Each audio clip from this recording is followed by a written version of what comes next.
Hey everyone, we are back for another exciting episode. This week is the one about parades with the one and only Todd Marcocci. We'll also find out what made Beth say, Once we got past the TV area, it was like they turned the lights out in Miami. It was one of the darkest parade routes I've ever been on. oh, And we were like, it's like a 5 mile parade, right? So it was really like, and why Cynthia said, It's so secretive. There's not a lot I can say, but I'm excited about this. Yes, Todd, you don't know Tom yet, but and people will be involved. all this and more on this week's episode of On a Water Break. Let's go. Set it up. Top of the show. Form, check form. Cover down. Do it again. Run it back. And we'll see you at the show. Welcome to another episode of On a Water Break, the podcast where we talk about everything you and your friends are talking about at rehearsal on a water break. I'm Jackie Brown. This week is all about parades and the stories and advice we have coming up from our special guest clinician, Todd Marcocci. This warranted 2 weeks of episodes, so make sure you are subscribed in order to get notified when part 2 drops next week. This week, Beth talks to Todd about how he became the parade guy. But before we get to Todd, let's check in and see who's staff on the sidelines this week. Who's ready to take the Long Ranger first? Beth, I haven't seen you in forever. hello. Yes, springtime is my busy time. Everybody wants to travel in the spring. So I've been on the road, but I am back for rehearsal and I am here to school everybody on parades. Oh, yes. Tom. Well, I am here, and it is not so sunny California today.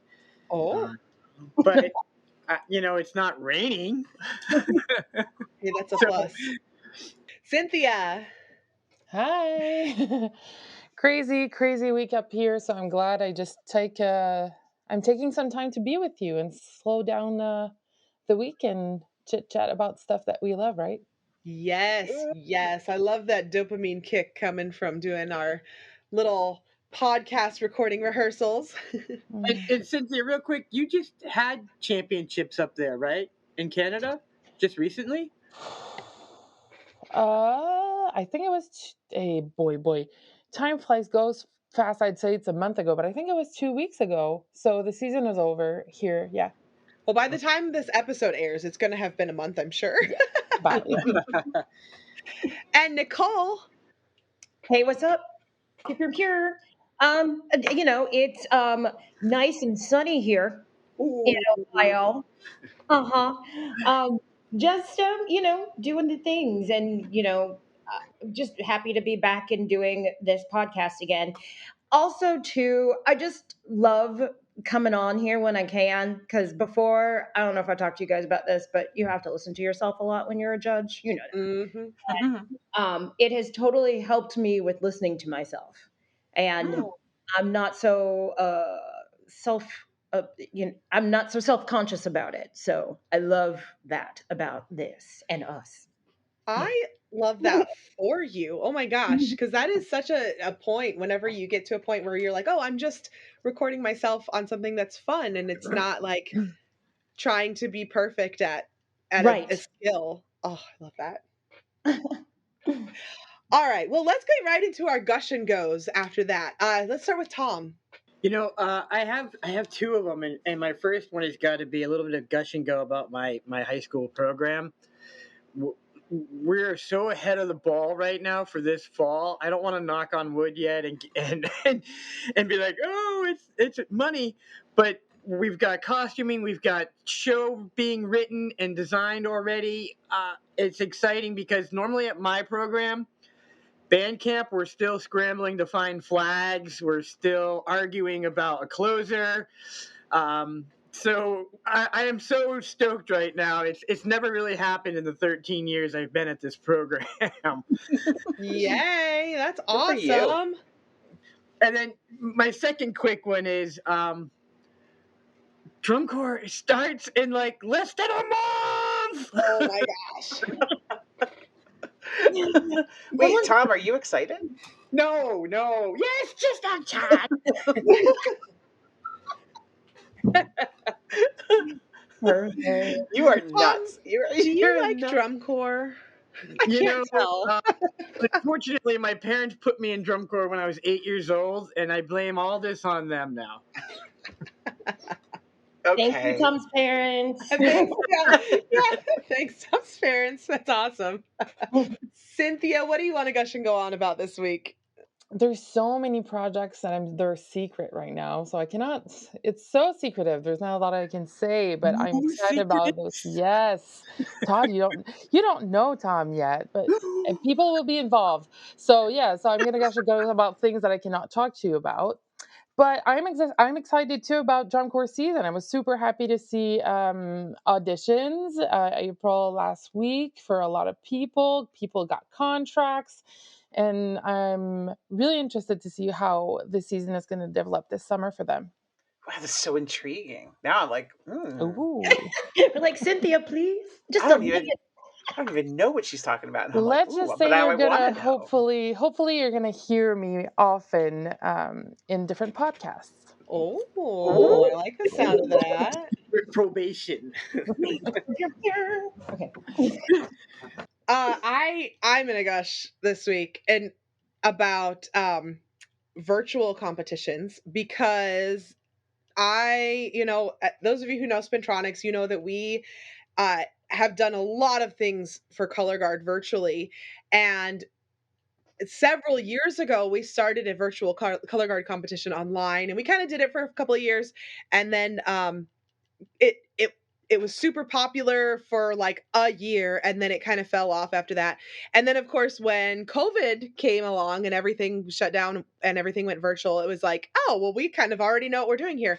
But also, like, we've kind of been watching these virtual competitions grow, and there is one, the CGN does a virtual competition, and it has been growing the last few years, and I've been watching people kind of get involved with that. And so I kind of want to gush about that a little bit because I just had a lesson with someone who is doing a CGN solo this year, and it's really really cool. CGN, for anybody who doesn't know, is Color Guard Netherlands, which is a European Color Guard Winter Guard circuit, and they're so cool. But they do a lot of Fancy. virtual stuff, and even if you're in the US, you can compete in their virtual competitions as well. So I love the fact that these exist and these opportunities are out there, because like people who live where I am, then like they can't necessarily like go to a WGI competition. WGI does solo and ensemble and stuff sometimes, but we can't like just pick up and drive 12 hours to Ohio all the time from where I'm at. So, which I think that's the closest WGI solo and ensemble has ever been, is the one in Dayton or Cincinnati. So, yeah, it's great to have virtual options now. That's really cool. Oh, Cynthia, have you heard of CGN before? No. Okay. Am I thought this am was I like, living under a rock? I've never heard of CGN before. This is Really? all great big news to me. Yeah. Well, look, CGN CGN is Color Guard Netherlands, and they have an amazing website, and they have awesome opportunities for virtual competitions for those of us who are in the US. They did have I want to say they helped host WGI in the Netherlands, and they've done a lot of stuff over the years. I literally I heard about them when I was in high school, so I feel like they're a big thing. Yeah, I'm like questioning myself it's now. like, it's also part of like the European drum corps activity as well. Like the Netherlands has a huge drum corps activity as well that I think competes year round, not just a few months like we do. Yeah. Okay, we need a whole episode about European All right, Guard let's do it. and Corps. I think we need to do a whole I mean, Mayflower deep dive here. Yeah. Yeah. Well, and that's the thing. I think that CGN is Mayflower's home circuit also. Yeah. They represent it. They have a winter percussion circuit as well. Actually, I've got a good friend that's part of it. Erwin von Germet runs the winter percussion program there. Tom, hook us up. We need some. Yeah, we need a new guest, and we need to chat That'd with be a him. tough one, though. We'd have to flip our schedules. They're daytime, nighttime, you know. Whatever. We've got some Red Bull. We can stay awake. It's fine. And if Fine. people keep showing up to practice late, we're gonna have so much Starbucks. We're not gonna be able to sleep. I was not late this week. I'm just going on record. I was here. To be on time is to be late. Yes, that's right. To be earliest to be on time. To be on time is to be late. To be And I late was is late. unacceptable, and you owe us Starbucks. Nicole, what do you want to gush and go on about this week? Oh, let's see. I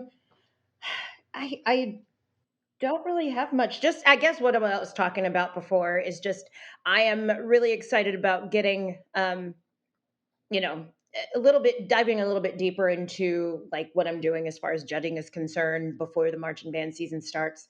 I have a couple of I've taken it upon myself to meet with some judges that have been in the game for a while, just to have them listen to my stuff and us talk and get better at what I'm doing, honing in on the craft. So do you judge marching band competitions and Winter Guard, or just I do both. you do both? Marching Okay. and Winter Guard. Mm-hmm. And then do you have a separate training for each of them, or are you just doing the WGI training to cover both? I'm just doing the WGI training for now because there's so many tiers. Yeah. I've already done the 2, and then after that, before I do the 3rd one, I want to make sure that I'm not overstepping and not getting something done before I'm going on to that, because it's going to be a while before I ever get to do any WGI training. I just want to be proficient for the circuits that I'm in right now. Okay, cool. Beth, what do you want to gush and go about this week? Well, I'll keep it short. Because now that the school year is almost over, that means band camp is going to be starting soon, because everybody has these little clinics that they like to do. At least around here in southeastern PA, they do a lot of day clinics for the upcoming the 8th graders that are coming up to be 9th graders, freshmen in band, and things like that. So for us, we've got a little snack surprise. We're going to be bombing some local band camps with some treats from Peak. So I'm excited about our little adventure that I can't go into too much detail, much like Cynthia, but I am excited about that. And band camp is a great time, and I think we could all agree that a lot of our fond memories are from camp. I mean, we have the performance ones, but camp's super cool, so I'm excited. That's so cute and so sweet. Yes, excited. Aww. Hanging out with us since our WGI decompression episode is Lex Holland, known on social media as @BlondeCaramelTwist. They are definitely not afraid to speak their mind. So in our newest segment, it's time to let Lex let you have it. Go, Lex. Hey guys, it's Lex. And I'm going to let you have it with a little bit of technique talk. Let's go. So when we think about technique, we always think about standing in a block, super boring. It's probably super early in the morning if you're at drum corps, and we're doing 1-and-1. But really what it comes down to with technique is that you're starting from a firm foundation of understanding and a firm foundation of execution of skills. We want our programs, of course, to do those hard, intricate skills, but they have no business doing skills if they haven't had some sort of technique built to build from, right? Every skill has a technique exercise attached to it. For example, you have pull hits, and what do pull hits build into? That's right, pop tosses, okay? So we have these skills that are building onto one another in order for our members to have understanding. Another one, you have prances if you're going across the floor. And what are prances in preparation for? Exactly, leaping, right? It's in preparation for warming up those legs and jumping into the air, but also landing in that toe ball heel. So you get it, I know. Every technique exercise, every basic skill has a reasoning behind it. And every skill should have a technique behind it, which gives it the reason for being. And the most important thing is training. It should always come first. So before we ask our members to do a skill, have we prepared them? And if the question is, then no, pause. We need to take a step back. We get frustrated as educators because we want our members to achieve the skill and to execute it. But our real question needs to be, have we prepared them to do so? And if anything, I want to leave you with this. If you are at rehearsal, okay, and you are a member, and you are in a technique block and you feel like a mess, you feel like, every now and then it's like, I feel like I don't have my wits about me, you're in the perfect place. If you are in technique block and you feel like I could do this in my sleep, I'm perfect, whatever, you need to quit and join another sport because you've mastered the sport of color guard.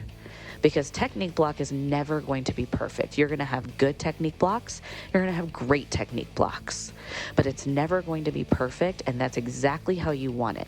You always want to be striving for that perfect release point, for that perfect soda shah, for that perfect double, right? Catching straight up and straight down. You always want to strive for that.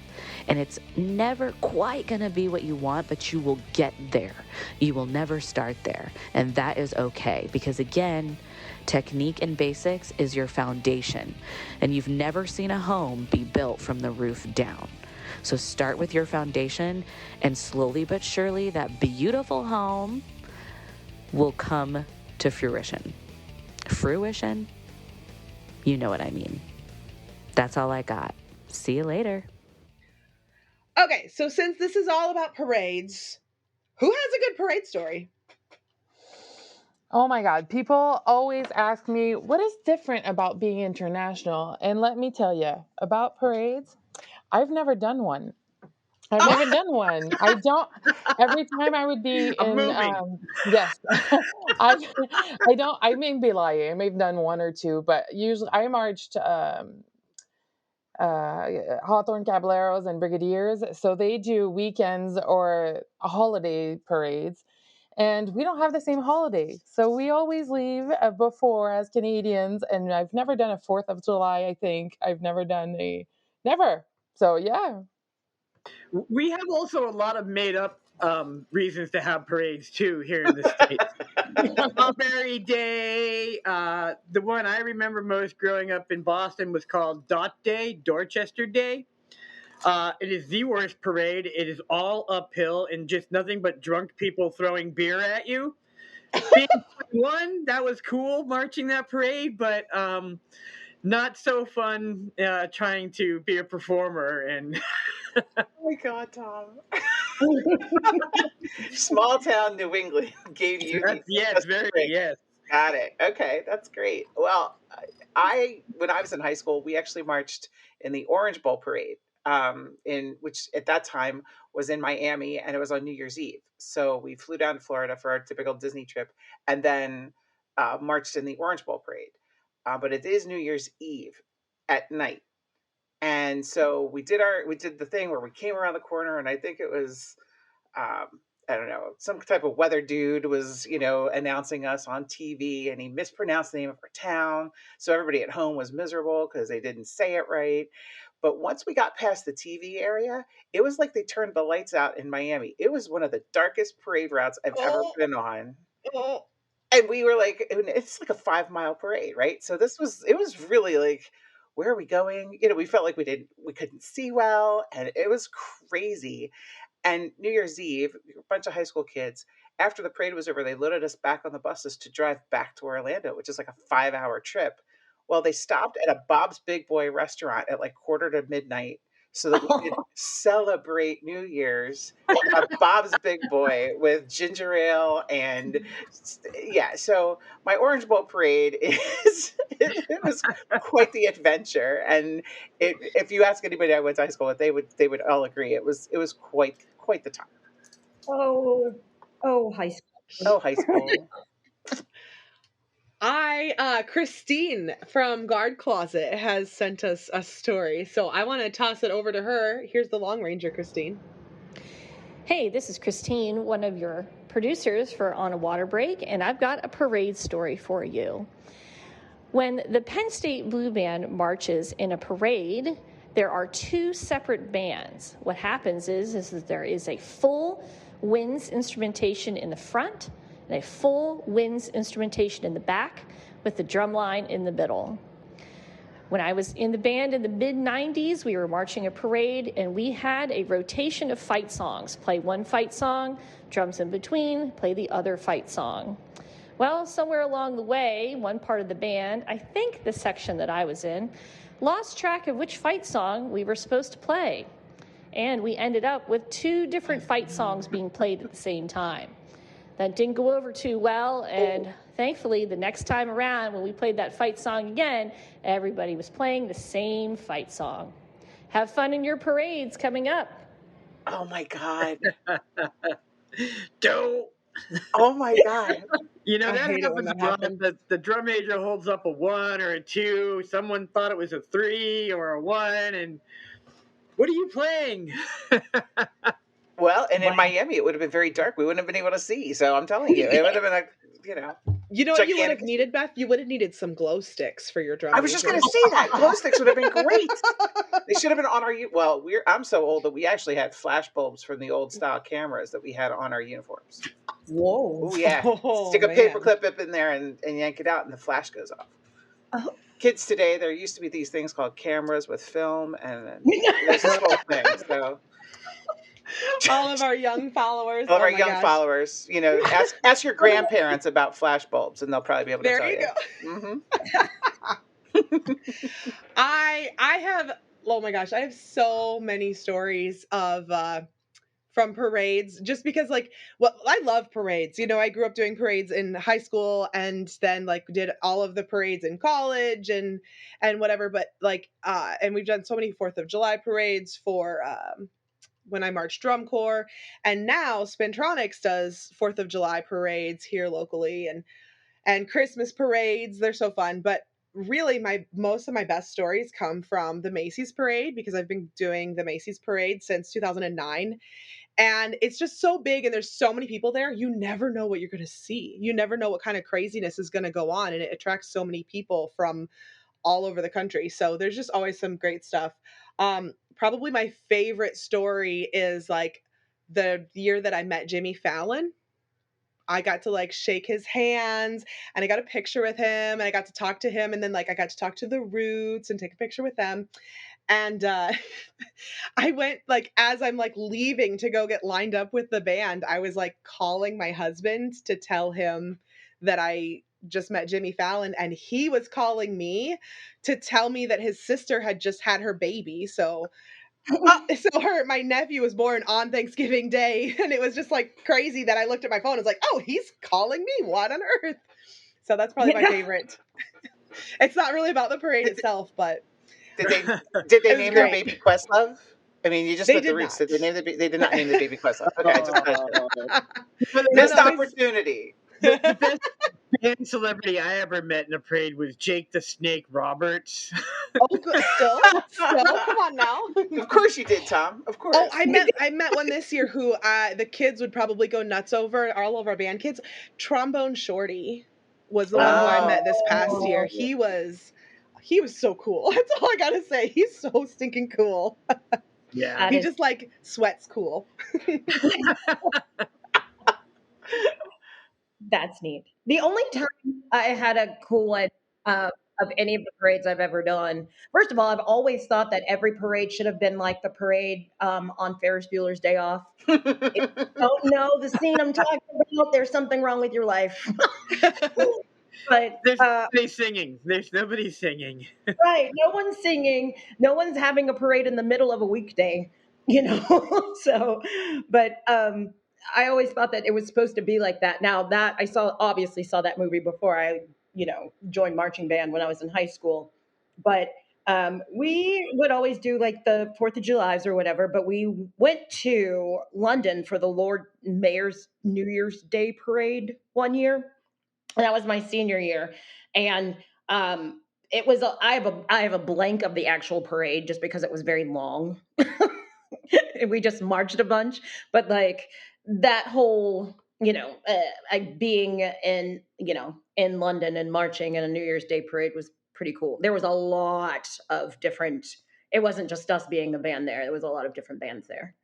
But yeah, I've never had a mishap happen on, in a parade. Oh, except for the one time they put me on rifle and I'm a flag during the parade. Whoa. And the parade route was narrow, and we were throwing triples, which to everybody else on the rifle line was fine. They're like, "Oh, triple!" I'm like cutting myself, Oh my arms, catching it any which way I could. There were people really close to me. I was like, "I don't think you want to stand there." But yeah, I'm glad that was over pretty quick too, because I was just like, I want a flag. I've never wanted a flag so much in my whole entire life as after that one. That drives me crazy when people are just like, "Oh, you have to be on rifle." Like, I mean, I've done it to kids too, because sometimes you just need another rifle person, but still. Do as I say, not as I do. Yes, exactly. To Nicole's statement about not remembering the parade, as a performer, you don't have the same experience as a spectator. I remember being young and my grandparents being like, "Oh, didn't you have a good time?" No, I walked in a straight line for 4 miles. I did not have a good time. I hear you, Thom. Exactly. Well, for everybody who loves parades, we do have some previous episodes that we did about parades. We had a Macy's parade episode back after the 2022 Macy's parade, and then we talked about the Rose Parade and the Mummers Parade. So we love talking about parades on this show. But Beth, I'm going to go ahead and hand the Long Ranger over to you for this next session. So, how was the interview with Todd? Well, full disclosure, I've known Todd for a very long time. Back even when I was in high school, I had met with him, when he worked with our high school band for a couple weeks. And Todd is just, he's extraordinary. He's creative, he's innovative, he's smart, and he has been doing this for a very long time, and it shows. But what I think is most impressive is that even though he has done it for a long time, it's always fresh. Every time you see one of his productions, it's new, it's different. I mean, his hallmarks are all over it. Don't get me wrong. You can spot a Todd Marcocci produced parade. It's not like a subtle subtle thing, but I think that it's just remarkable. He is full of ideas. He knows so many people. He is and he just wants to do the very best job he can and have the best experience for both sides, for both the participants in the parade as well as the spectators. And that kind of speaks to what Thom was just mentioning, that, didn't you have fun? Well, he makes it fun for everybody. And I think that's one of the gems that you'll get when you listen to Todd talk about his history and his experience this week with creating parades and his just love for the activity. Well, I am excited. Let's get right into it.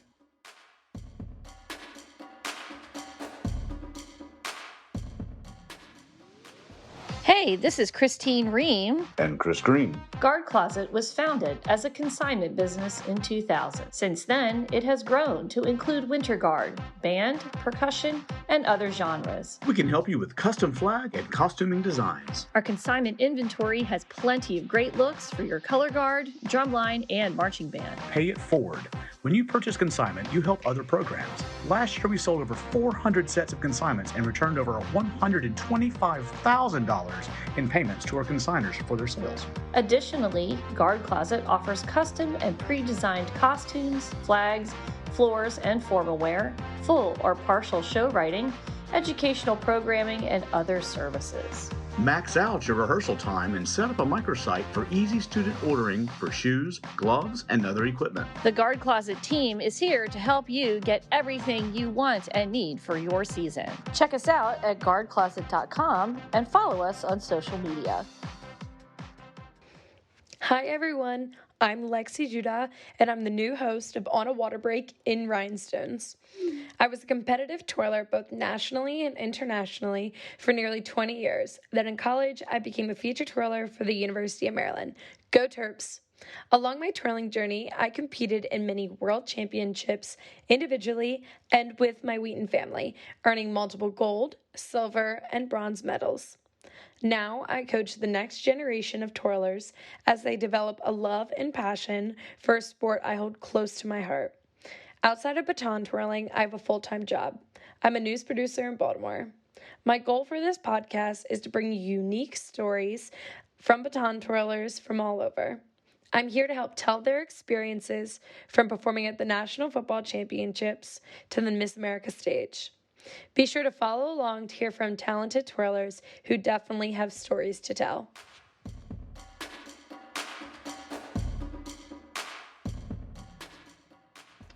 Well, we are back on a water break, and this episode is all about parades. And who do we have today as our special guest and our feature guest, and a person who is what we call the expert on parades? We are talking about Todd Marcocci, the president of Under the Sun Productions. Welcome, Todd. Hey, thanks, Beth. This is exciting. There's applause too. There's applause. Yes, we have lots of applause for you, for sure. So Todd, you and I know each other. We've known each other for a long time. And how about you give us a little bit of your bio, like where you started, how you started in parades and how you got involved, go all the way back as far as you want to. Yeah, it's very interesting, and I know the story inside and out. I was 5 years old, actually, and my mom took me to the grocery store, and she said, "What do you want to buy?" And I said, "A roll of crepe paper." And so she brought me a roll of crepe paper, and we went back to the house, and my grandfather had bought me a Farmall tractor that you made it go like a bike. Yeah. I mean, it was really nice. It was made out of like whatever metal and stuff. So I said, "I just need a roll of Scotch tape, Mommy." And I decorated the tractor, and I drove it down the sidewalk like I was having my own parade. Right after that, I think it was about maybe a year later,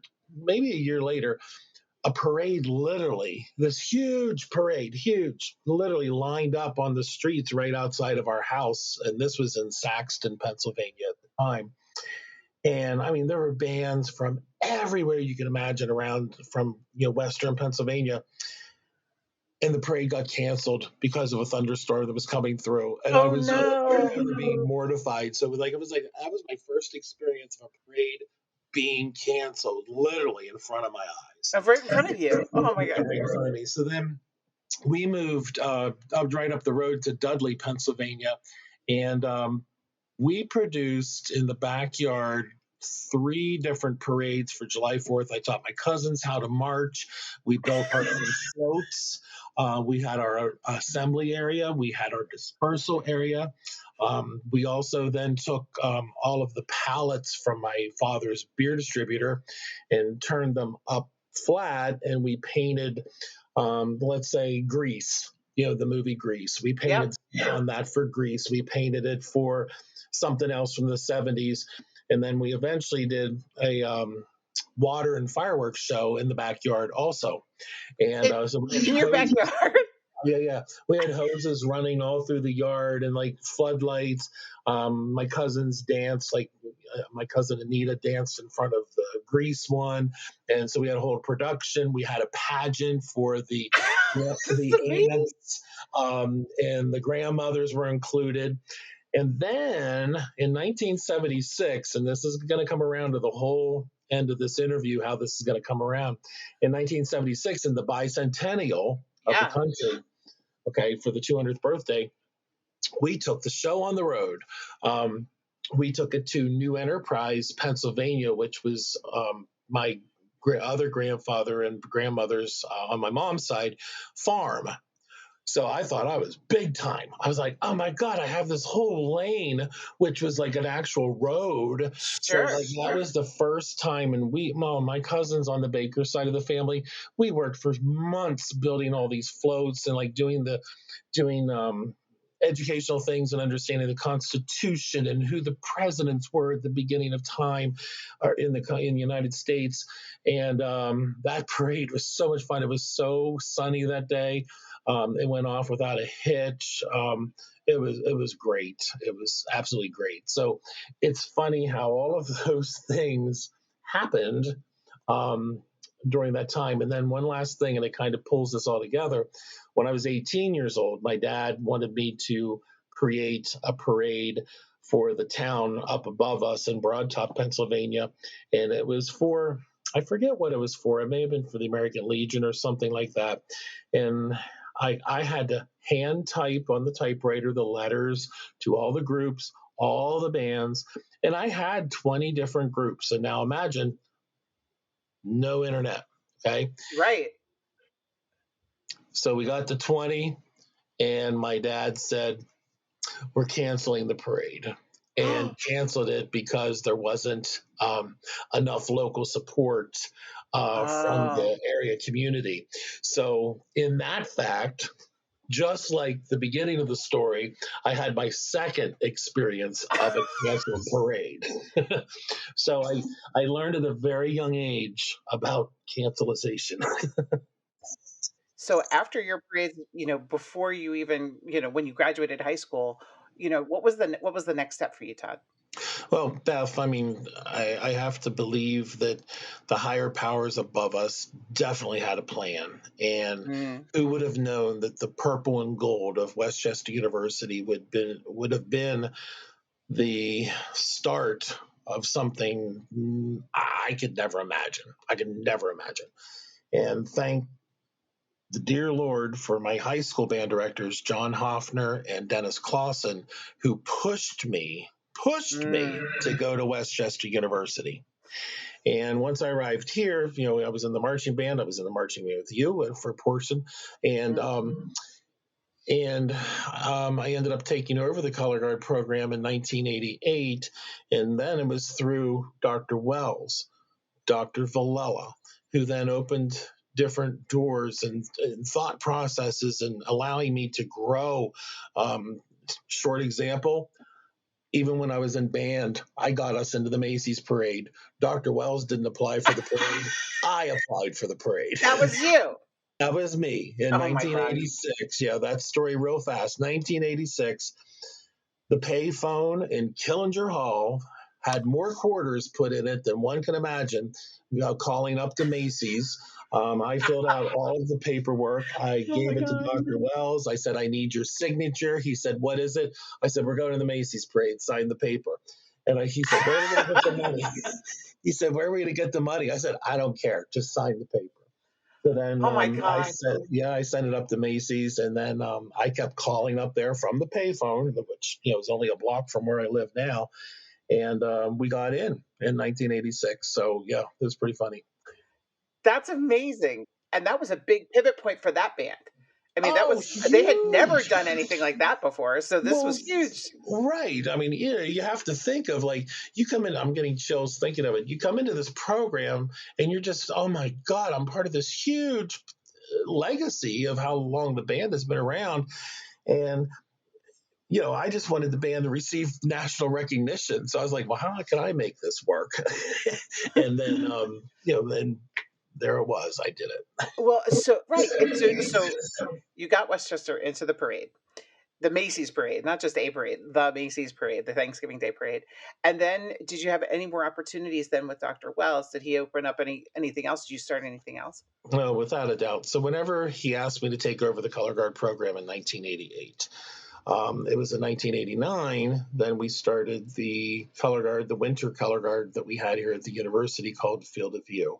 And we chose that name. It's a very odd name, but we chose it because of the vast vision that we had for the program.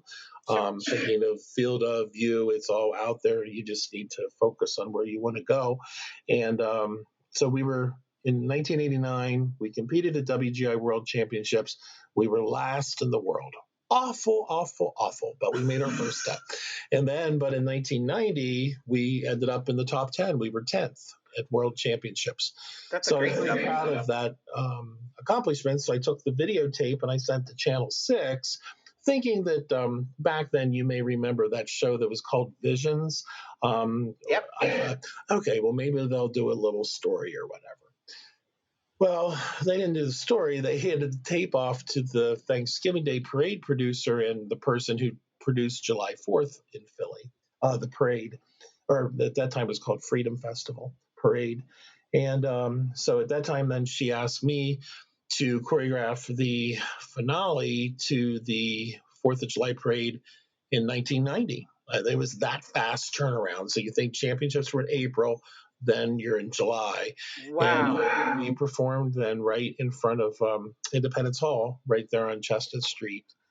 And from that performance, which was really, really good, it was really fun. Then we ended up doing Thanksgiving in 1990, and then July 4th again in 1991. One of the years, this was up through 92 or 93, we ended up performing with the Philadelphia Orchestra on the Art Museum steps. It was all color guard. It was all just focused on that. And it was so fun. It was a recruiting tool for us, too, because we were able to bring in people from every aspect, since it was a summer activity, volunteer, basically. And but through that then opened the door for me to come on board with a company that was working through Channel 6 to start helping produce the Thanksgiving Day Parade in Philly. So then that started in 1993. And actually going back to 1991 was my first grand finale that I staged and choreographed for the Thanksgiving Day Parade, and still doing to this day. So that's how many finales through time, how many Christmas songs, how many college creativity. But that, that led to that step. And then it led to, being the assistant producer for the July 4th parade back in the 90s. And things just started to cascade. And then eventually I left that company and then started my own company, which Under the Sun Productions started in 1997 and then officially incorporated in 1999.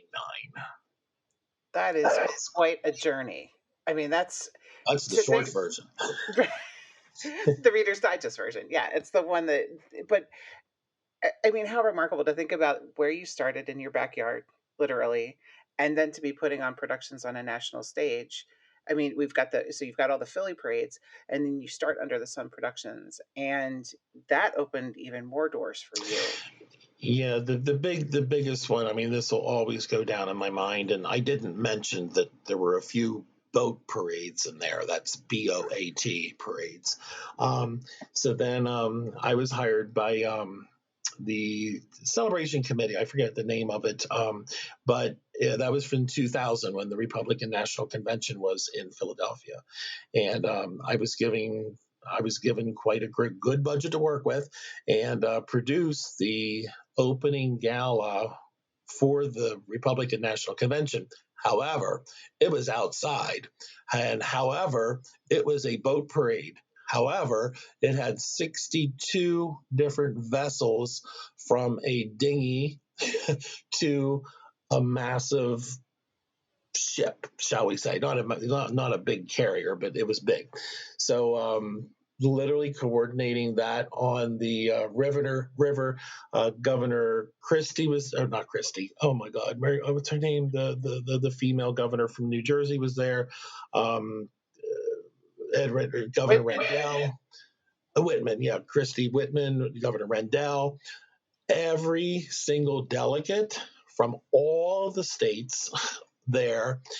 And that's the night that there were judges. We had a judge. I did ask my sister to judge. She brought my father. My father then has his first heart attack 30 minutes before the parade starts. It was quite interesting. But then, that we also, my Lord, besides those boats, we had a barge in the middle of the river with dancers on it, and we had fabric coming up, and the dancers were projected up onto the fabric. The fireworks show was just over the top spectacular. I mean, the whole thing is just there were just millions of lights that we used. Each of the boaters created their own themes for every single state. I should say that every boat actually represented every state and territory. I need to say that too. So it's just funny to think that fast. Think of that. That was in 2000. I just graduated college in 87. So that was only 13 years later that I got the opportunity to do something that major. That's incredible. I can't fathom it because I don't work. My brain doesn't work that way. Yours clearly does, and you've put on amazing productions. What have you been able to do with Under the Sun then? Carrying you forward. What are some of those advancements you've made?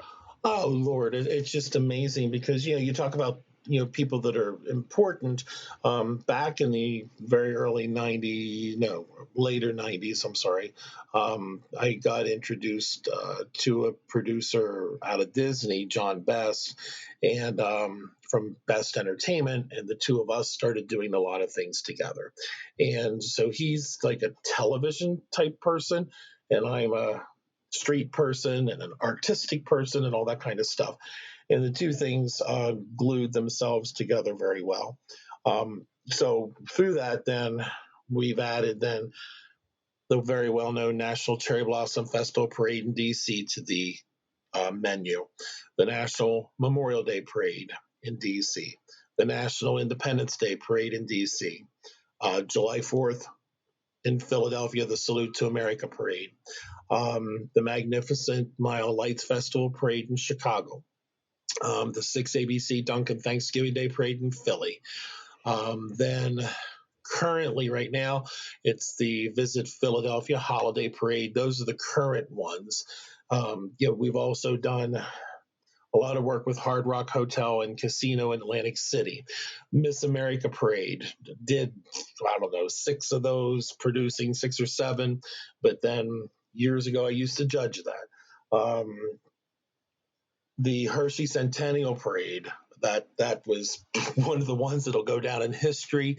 We had groups from literally Idaho, California, you name it, came to little old Hershey for their 100th anniversary. And, when you add up, well, I just said maybe like 10 or 11 parades. Well, Governor Rendell's parade, too, did that. But when you add them all up, it's just under 200 parades in a lifetime so far. That's a lot of marching. That's a lot of marching, a lot of planning, a lot of figuring.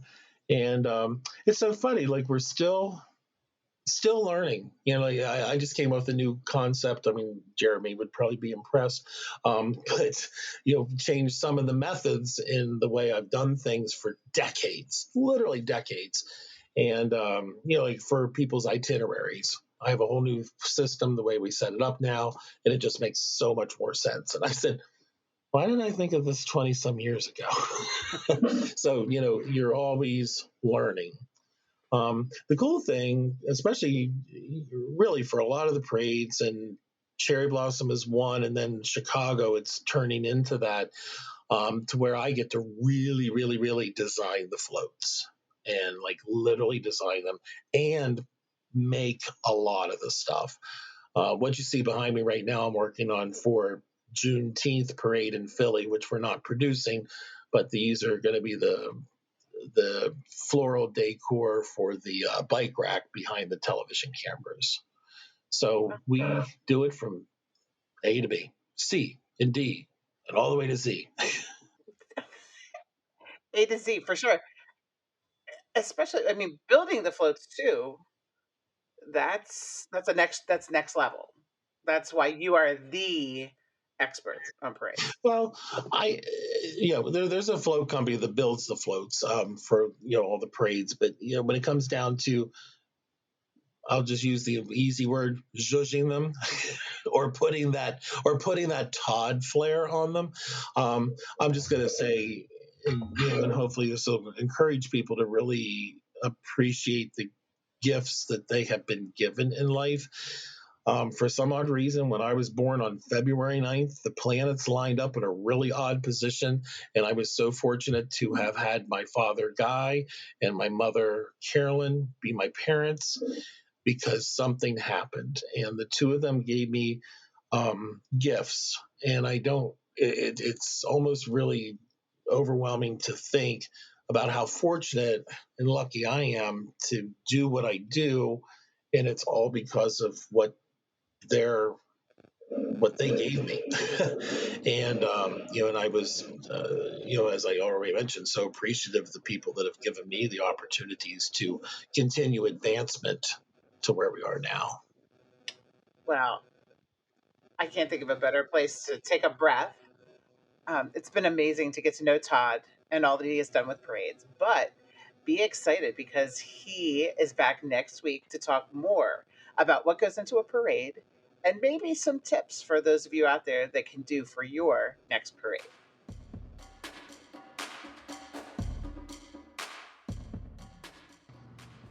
Hi, everyone. It's Tim Hinton, the beast of the marching arts, the host of the Marching Roundtable podcast, and the creator of marchingartseducation.com.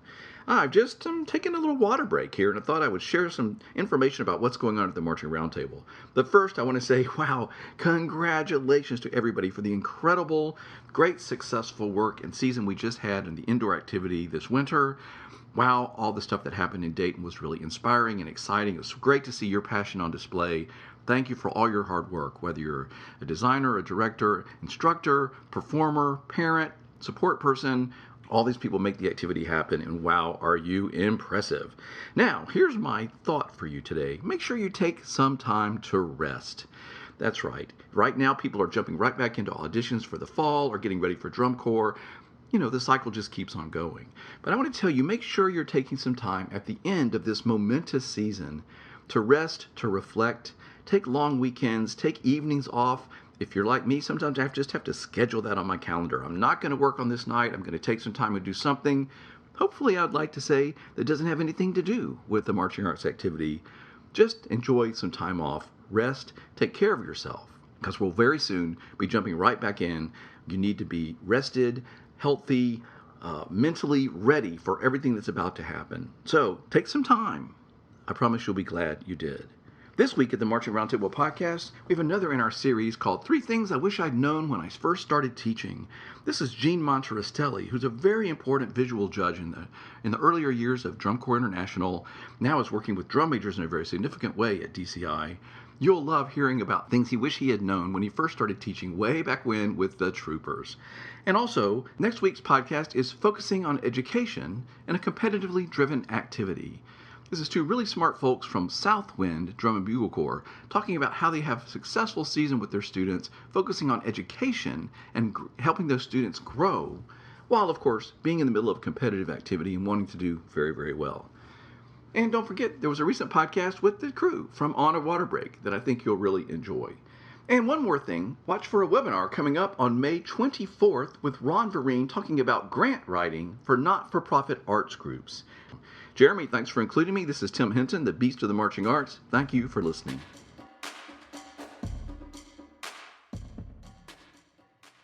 Thank you so much, Todd, for coming. Again, you can find him on Facebook with his company, Under the Sun Productions. So, Beth, what can we expect next week? What were you most shocked or interested to find out from this first interview? Gosh, there's so much. It was such a fun time talking to him, listening to him mostly, which is great because he's full of stories, and I mean, he could fill a book. This could be his own documentary series about Todd Marcocci and parades. But I think the idea that he had this instilled in him from such a young age. I think some of us don't actually get that exposure to this art form until a little bit older. But he was so young when he really started, even with an awareness of parades in general. And I think that's one of the things people will be really interested, when they heard his story. It's gonna be like, gosh, what was I doing when I was 5? I was not thinking about parades like that or making my own. Definitely So not. yeah, he's definitely, it was remarkable. And I think that what's going to be interesting is, when we talk to him next week, maybe hearing a little bit more about that, from his point of view in terms of where parades are going and what's in the future. I think people might be a little surprised to hear some of the things about parades that aren't as popular. I know I'm looking forward to it. A lot of programs don't do parades anymore. Financially down the road, it works out for you. But I can understand at the time to get offered, a little bit of money, which doesn't even cover the bus now for the kids to get there, that's hard to go, yeah, let's do that parade. So this would be really good for band directors to hear. It will be, and I think when you listen next week, and make sure you stay tuned and subscribe so that you make sure you know when next week's episode comes out. But I think Todd's got some really good ideas about what we can do to support the concept of parades and to support more participation, whether it's your small town, your local fireman's parade, or if you're going whole hog and doing Macy's or Tournament of Roses, that the art of the parade is still thriving if we just allow it in. So stay tuned and listen for Todd's Todd's information, and he's got some really great ideas and really solid reasons as to why and what the benefits are to every program in every town. Oh, that's awesome. I'm so excited to hear this. For those who are listening, we don't necessarily get to hear these interviews even as the hosts beforehand. So like when I tell you I'm super excited to listen, I'm super excited to listen to it when the rest of you hear it. So yeah, I feel very privileged. I'm the only one that knows right now, aside from our producer. But I know something you don't know. Well, let's shine a spotlight this week on our friends at the Drum Major Leadership Academy. They are here to give us some leadership and drum major tips each week. So take the Long Ranger. Hey, what's up, Never on a Water Break podcast? My name is Will Brady, and I am bringing you your tip of the week. This week I'm talking about parade drum majoring or leading a parade block. The biggest thing you want to keep in mind with any parade block is your commands. If you use whistle commands or if you use vocal commands, you want to have really good enunciation or really good separation between your pitches on whistle, really crisp commands, and really project out. Use a lot of air support under there. It's going to help communicate to your ensemble effectively. And it's going to make sure that everyone's on the same page because you don't want any confusion, especially stepping off. If you have a larger ensemble, more than 175 members, I'd suggest considering with your director if you want to start your step-off command from alongside the ensemble. If you're a solo drum major, that would be right beside the drum line, or if you've got a team, that'd be kind of interspersed either in halves or in thirds. That way, the person setting tempo, your center snare, is going to get a really solid command, as well as your whole band is going to be able to hear you, and you're not leaving out the back end of your ensemble. That being said, it does mean that you're going to have to race up your band to get back in front, but what are drum majors for if not for doing a little bit of work, right?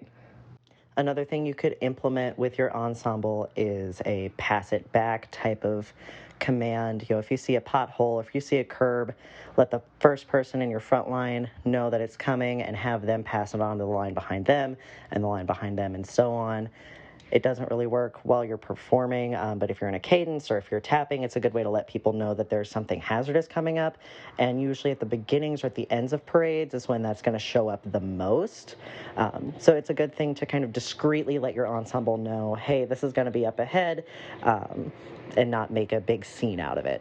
If you are required to salute in a parade, that will be done normally at a slide.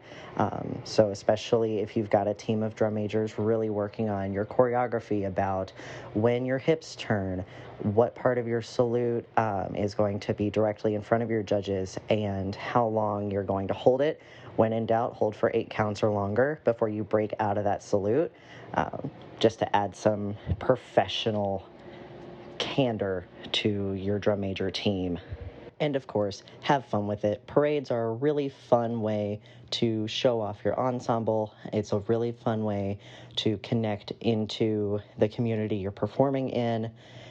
If your director allows, I would suggest making it a little personal, having fun, waving at babies or smiling at your audience and getting out of such a stiff professional band setting, because it's not as much for your score on the board more as it is having fun and performing well. Well, thank you, Josh. It was great hearing back from you again about the Drum Major Leadership Academy. And, last week I got to interview Jack Gaudreau and his style of flourish drum majoring and what it looks like on the West Coast. We don't see too much of it on the East Coast, but on the West Coast, and then internationally in Scotland, they see a lot of that, which is really fascinating to me. That there's such a variance in style and mode of drum majoring. And please also don't forget, we are starting our own little side hustle, if you will, never on a water break, because us drum majors are never on a water break because we always have to go get the water if it's not there. FYI, just remember. So we are going to focus on those drum majors and never being on a water break. So stay tuned for where you can download those episodes soon. But in the meantime, it's time to get our history lesson for this episode. Each week, the Marching Pageantry Arts Museum folks are going to give us a little bit of history so we can know what came before us. Check out this week's story. Again, Vietnam was ending, later 60s, early 70s. DCI started coming along. A lot of your designers or instructors, I'm going to say a lot of the teaching element at the top level was changing. They were becoming more the professional musician type people or composers. They were coming out and giving you a different outlook. A lot of when DCI started up, they were definitely, if you notice, and part of the reason a lot of groups started dropping out of the VFW American Legions, these guys didn't want to do color presentations. They wanted to start producing more showy shows. Stupid way to put it, but more showy. They weren't worried about that part of the activity, which kind of forgot about where that activity actually came out of. To learn more about the Marching Pageantry Arts Museum, go to marchingpageantryartsmuseum.org and follow us on social media. Thanks, Bill. The history of drum corps that Stephen and the folks from the museum is coming soon. That is right, Beth. And if you don't follow Drum Corps Today on Instagram yet, you should. They are keeping us all up to date with everything that's going on in Drum Corps. So take it away, Jeremy. Hey everyone, Drum Corps Today with another Drum Corps news segment. First up, we have rehearsal camps that are coming up. This weekend there are 11 camps and 2 corps are moving in for spring training. Out west, Boise Gems have a camp in Caldwell, Idaho on Saturday, May 20th. Blue Devils B have a camp in Concord, California from Saturday, May 20th to Sunday, May 21st. Golden Empire has a camp in Bakersfield, California from Saturday, May 20th to Sunday, May 21st. Gold has a camp in Eastvale, California from Saturday, May 20th to Sunday, May 21st. And Vessel has a camp in San Dimas, California from Saturday, May 20th to Sunday, May 21st. Down south, Arsenal has a camp in El Paso, Texas from Saturday, May 20th to Sunday, May 21st. And Impact has a camp in Orlando, Florida on Sunday, May 21st. In the Midwest, Colt Cadets have a camp in Dubuque, Iowa from Friday, May 19th to Sunday, May 21st. And Eclipse has a camp in Indianapolis on Sunday, May 21st. Out east, Spartans have a camp in Nashua, New Hampshire from Friday, May 19th to Saturday, May 20th. And 7th Regiment has a camp in New London, Connecticut from Friday, May 19th to Sunday, May 21st. Spring training season also begins this week, with Carolina Crown's Brass and Color Guard joining the rest of their percussion section at Garner-Webb University on Saturday, May 20th. On top of that, on Friday, May 19th, Phantom Regiment moves into their spring training at Eastern Illinois University. Next weekend, there are 14 camps and 9 corps that are moving into spring training. Out west, Pacific Crest has a camp in Las Flores, California from Saturday, May 27th to Monday, May 29th. Seattle Cascades have a camp in Scappoose, Oregon from Saturday, May 27th to Monday, May 29th. The Columbians have a camp in Hermiston, Oregon from Friday, May 26th to Monday, May 29th. The Battalion has a camp in Heber City, Utah from Friday, May 26th to Saturday, May 27th. Blue Devils B has a camp in Concord, California from Saturday, May 27th to Monday, May 29th. Golden Empire has a camp in Bakersfield, California from Friday, May 27th to Monday, May 29th. Vessel has a camp in San Dimas, California from Saturday, May 27th to Monday, May 29th. Bolt has a camp from Saturday, May 27th to Monday, May 29th. And Impulse has a camp on Saturday, May 27th. Down south, Guardians have a camp in LaGrange, Texas from Saturday, May 27th to Monday, May 29th. And Heatwave has a camp in Interlachen, Florida from Friday, May 26th to Monday, May 29th. In the Midwest, River City Rhythm has a camp in Waseca, Minnesota from Friday, May 26th to Monday, May 29th.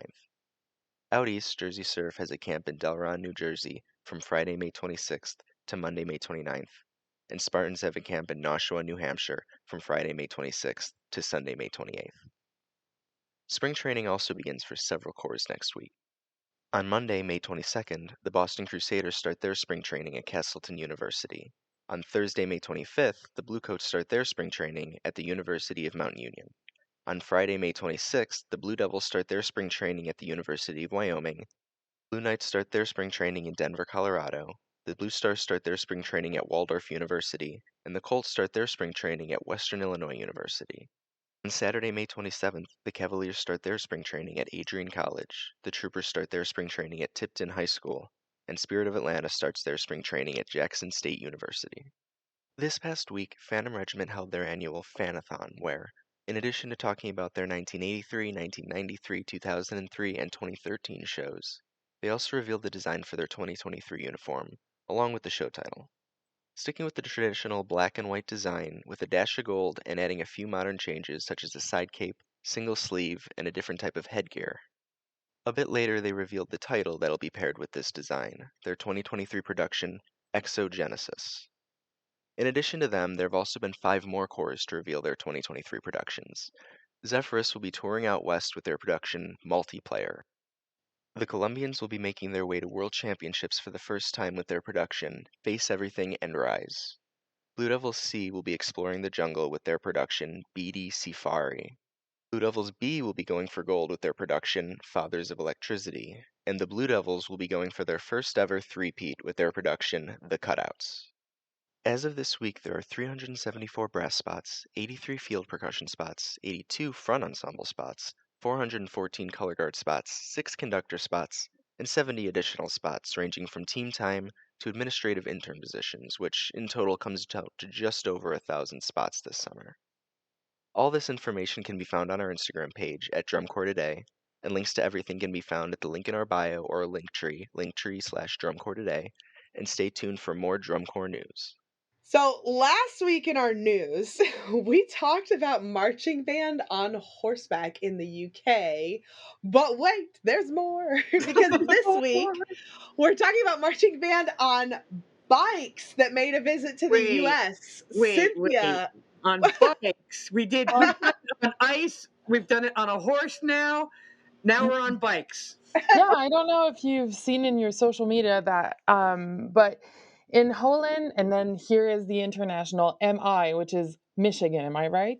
Yes. Yeah, cool. Yeah. So they welcomed a Dutch, can you call them marching band, cycling band, that Right?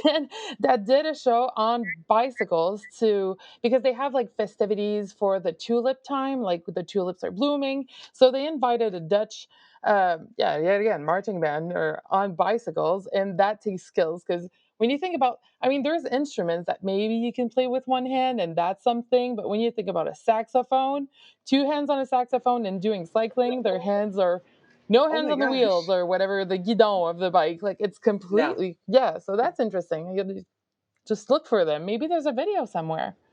That's a hard no for me. I no. Sorry. I don't. He's the one that was a color guard. Right? I mean, Nicole, you didn't even want to spin a rifle when you're usually a flag. Now put a bike under you and see, put a bike under you. Yeah, that's a hard no. Right? No, most of my students have a hard time just marching. I don't know about a bike. Well, I'm looking at some of the pictures too, and they have their there's a word for their shoes, but they're actually wearing those wooden shoes while, pedaling a bike. Whoa. They've got multiple responsibilities. And they do actual drill, and it seems to be on like a turf where can you imagine cycling on a turf? It must be not as fast or as fluid as, anyways. So it's, yeah. I'm having how do you do it about flashbacks. face on a bike? Like, how do you about face? It's not fast. I'm having flashbacks to Blue Stars 2008 when they did the Tour de France show. There were wheels everywhere. Oh, I'm actually going to be in Holland, Michigan at the end of June doing a color guard clinic, so that's going to be fun. That's not the same time, but It's crazy. That's very cool. Well, so I have a news story out of Texas, Abilene, Texas.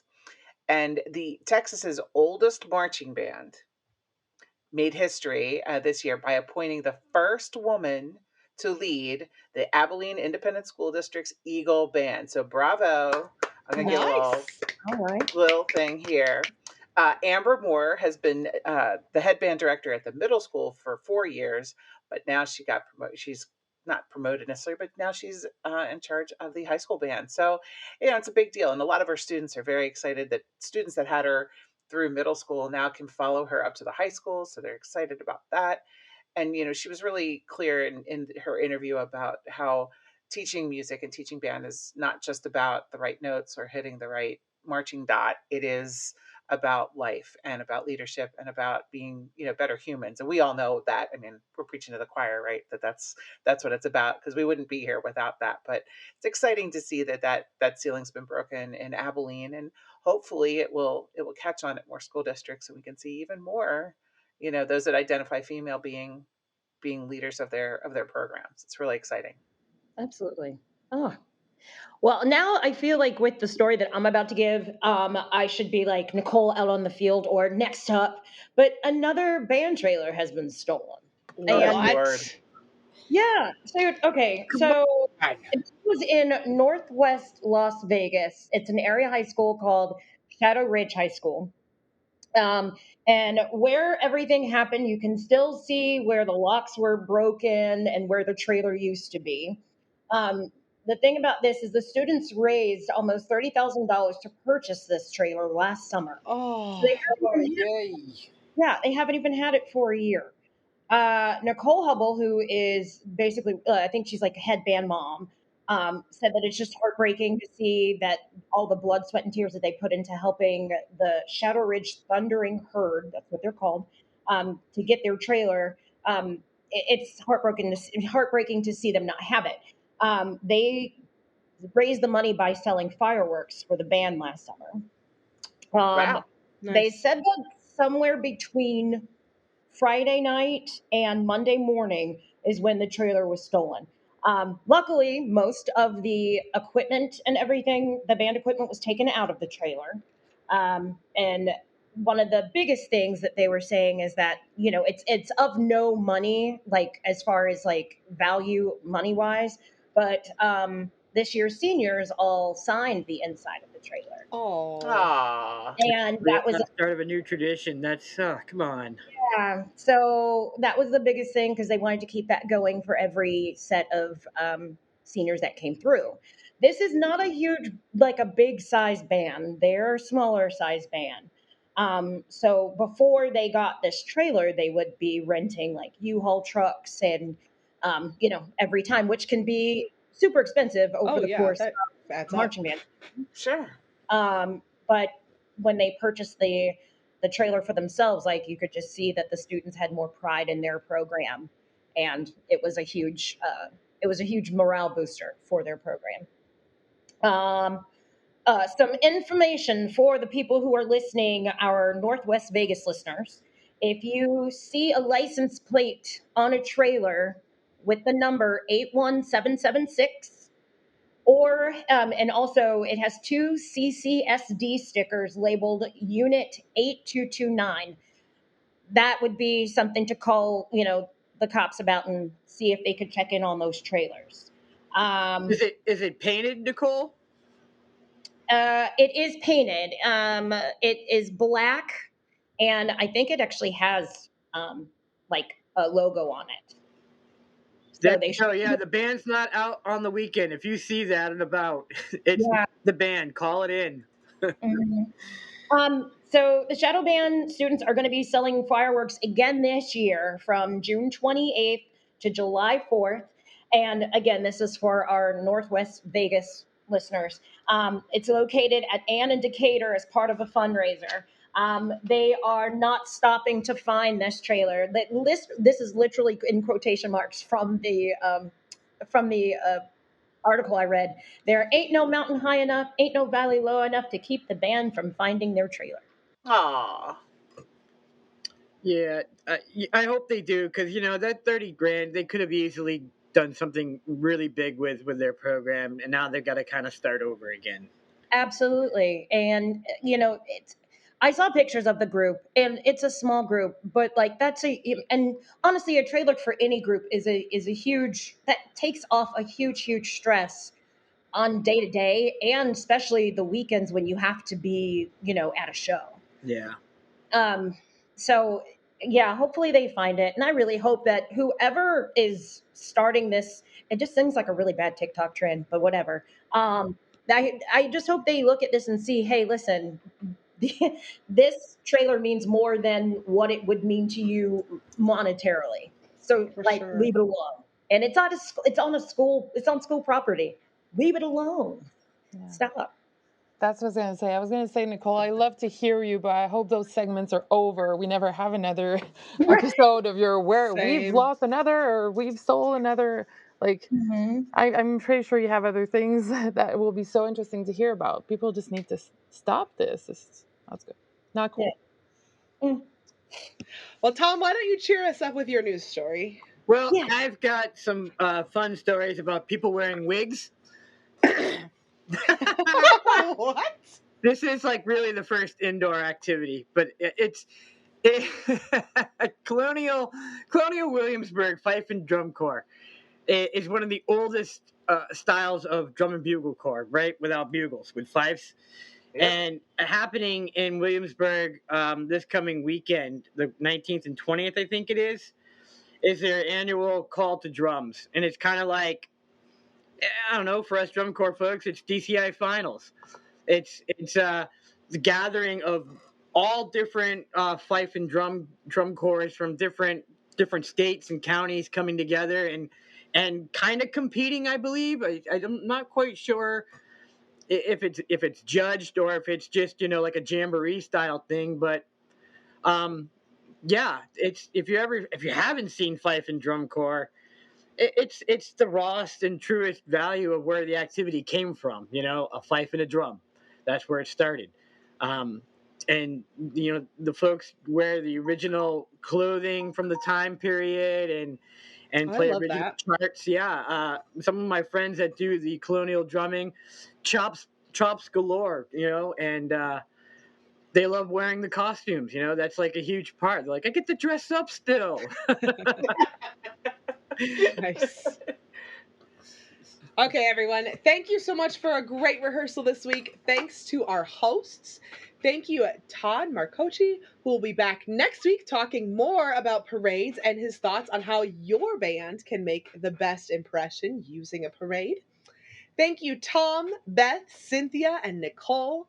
Thanks, Whitney and Lex. Don't forget to follow Lex at blonde.caramel.twist, as well as Bill from at Marching Pageantry Arts Museum, underscores in between each word, Josh from the Drum Major Leadership Academy at DMLA Training, and Jeremy from at Drum Corps Today.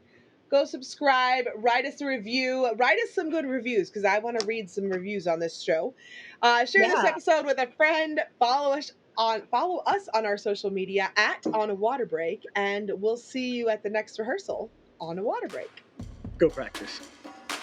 Subscribe.